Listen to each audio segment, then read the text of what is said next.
It's easy to lose focus and concentration when you're playing your matches, so here's a few drills you can use to help improve your match play. Being able to focus for the length of a point isn't as easy as it might sound. If you just focus on saying bounce and hit as the ball bounces and then you hit it, bounce, hit, bounce, hit. We can do a 1, 2 and 3 as I hit the ball. You say 1, as it bounces you say 2, and then as you hit it you say 3. 1, 2, 3. 1, 2, 3. And you'll notice sometimes you forget to say a number, and that's that focus and concentration that we're talking about. Okay, so the next one we're going to do is the slice and topspin drill. So you're just going to say the type of spin that you're receiving, whether it's be slice or topspin. Topspin. Topspin. Slice. Good, so keep split stepping as you do this, full follow throughs, grip changes. Let's try and stay really active during this warm up. Okay, one of my favourite drills here, which we didn't do yesterday, is watching for contact. You're using your far-sightedness, and then when it comes into the range of your near-sightedness, it's exercising the eyes to move from far to near. What I find is a lot of people will lose sight of the ball when it's a few feet in front. They'll leave their eyes there and then they'll just let the racket come through. You stop watching the ball just before contact, so you're going to really focus on watching the ball right onto the strings.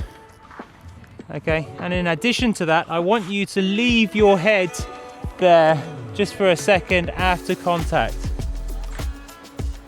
That is to make sure that your spine is lined up in a straight line. So if I'm hitting the ball like this, I've got a kink in the top of my spine. The neurons aren't firing out properly between the vertebrae, so I lose a lot of power and coordination. So just by turning the head and watching onto the strings, I'll be able to line that up, and then I'll be able to use that full coordination and strength I can get from keeping my spine straight.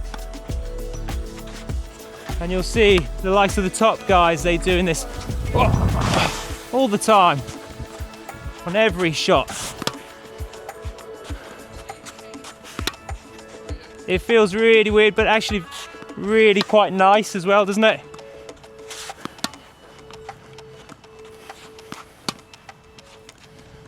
In golf, we often have this problem where, you've ever heard of them lifting the head with the shot? It just skews the ball.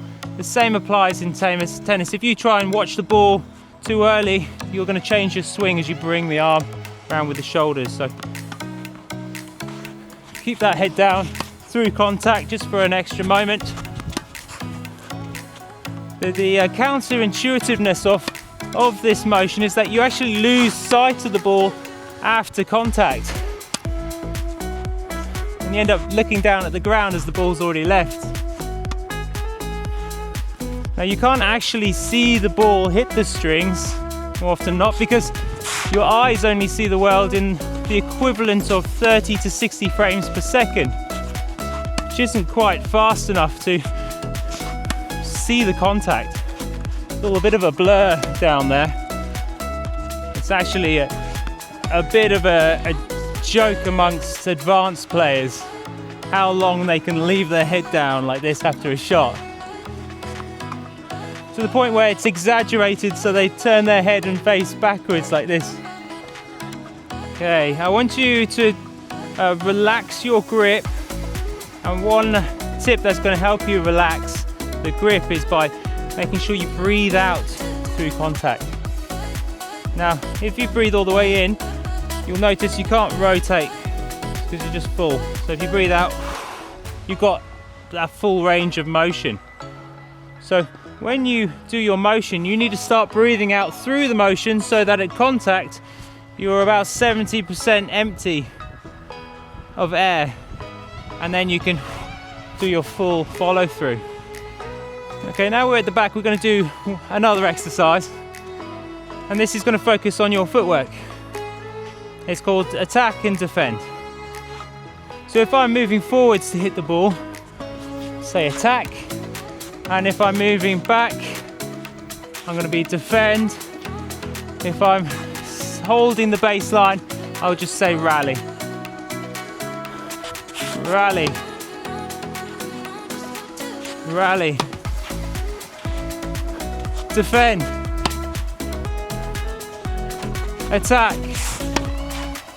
It's just getting you aware of your intention on the ball.